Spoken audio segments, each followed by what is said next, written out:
It's a new year in Gaza, but it's an all too familiar experience for the Palestinians living in the war-ravaged territory. Another deadly weekend of Israeli strikes against claimed Hamas targets, showing there is little change in the course of this war.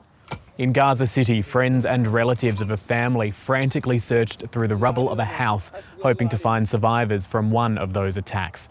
Funerals have been held in other parts of the Gaza Strip, with the IDF hitting claimed Hamas targets in the north and central areas of the territory. The IDF says it hit more than 100 Hamas targets over the weekend, killing dozens of fighters and destroying things such as rocket launching sites. But Palestinians are insisting it's civilians continuing to bear the brunt of the strikes. Almost 15 months into this war and the death toll continues to rise. Local authorities saying more than 45,000 Palestinians have been killed in a conflict which began on the 7th of October 2023 when Hamas launched a series of deadly attacks on Israel and killed almost 1,200 Israelis.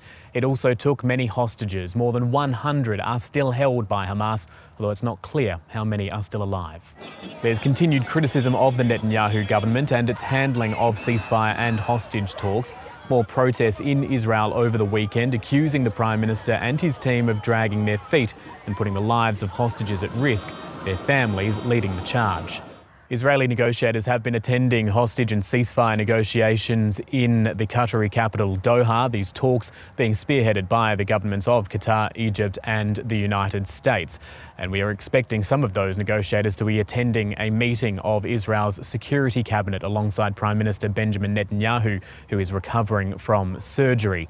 There is something of a deadline which is being thrown around at the moment to try to achieve some goal or some deal, and that is the inauguration of US President-elect Donald Trump, although it is not clear whether or not an agreement can be reached before the end of this month when that happens. At various points throughout this conflict, we have heard from both Israel and Hamas saying that they are interested and they are willing to strike a deal, but such an agreement is yet to materialise.